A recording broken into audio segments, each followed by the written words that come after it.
ప్రియమైన దేవుని బిడ్డలందరికీ నా వందనములు. ఈరోజు వాక్య ధ్యాన అంశము, ఇదిగో నేను త్వరగా వచ్చుచున్నాను. ప్రకటన గ్రంథము 22:12. ఇదిగో నేను త్వరగా వచ్చుచున్నాను, వాని వాని క్రియల చొప్పున ప్రతివానికిచ్చుటకు నేను సిద్ధపరిచిన జీతము నా యొద్ద ఉన్నది. ప్రియ సహోదరి సహోదరులారా, ఈ లోకము పరుగులు తీస్తున్నది. కాలము వేగంగా గడిచిపోతున్నది. మన జీవితము కూడా ఒక ప్రయాణము లాంటిది. ఈ ప్రయాణంలో ఒక గొప్ప ప్రకటనను ప్రభువు మనకు ఇస్తూ ఉన్నాడు. ఇదిగో నేను త్వరగా వచ్చుచున్నాను. ఇది భయపెట్టే మాట కాదు మిత్రమా.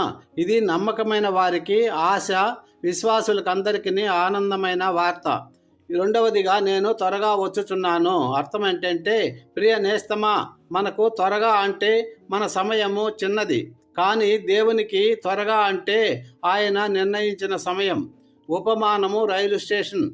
రైలు ఆలస్యం అవుతుంది అని అనుకుంటూ మనము గనక రైలు స్టేషన్కి బయటికి వెళితే ఏమవుతుంది? రైలు వచ్చినప్పుడు మనం ఉండము కాబట్టి రైలు వచ్చి వెళ్ళిపోతుంది. అలాగే ప్రభు రాక గురించి నిర్లక్ష్యం చేస్తే ఆయన సిద్ధపరిచిన ఆశీర్వాదాన్ని మనము కోల్పోతాము.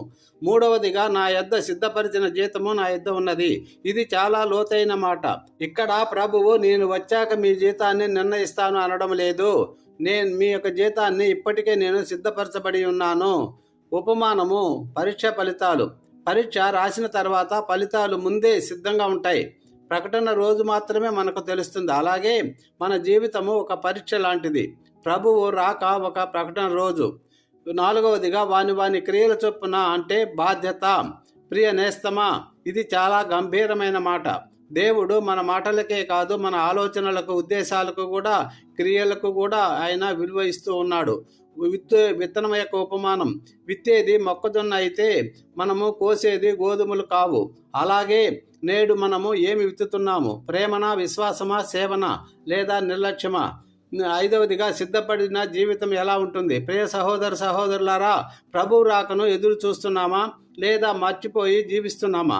సిద్ధపడిన జీవితం అంటే శుద్ధమైన హృదయము, ప్రార్థనతో నిండిన జీవితము, ఇతరులకు మేలు చేసే స్వభావము, విశ్వాసంలో స్థిరత్వం. దీపం యొక్క ఉపమానం. దీపంలో నూనె లేకపోతే వెలుగు ఉండదు. అలాగే మన ఆత్మలో ప్రార్థన లేకపోతే విశ్వాస దీపము ఆరిపోతుంది. ముగింపు ఆహ్వానం. ప్రియ నేస్తమా, ఈరోజు ప్రభువు మనతో మాట్లాడుతున్నాడు. నేను త్వరగా వచ్చుచున్నాను. భయపడటానికి కాదు కానీ సిద్ధపడటానికి అని చెప్తున్నాడు. ఈరోజు మనమే మనలను ప్రశ్నించుకుందాం. ప్రభువు ఈ క్షణమే వస్తే నేను సిద్ధంగా ఉన్నానా?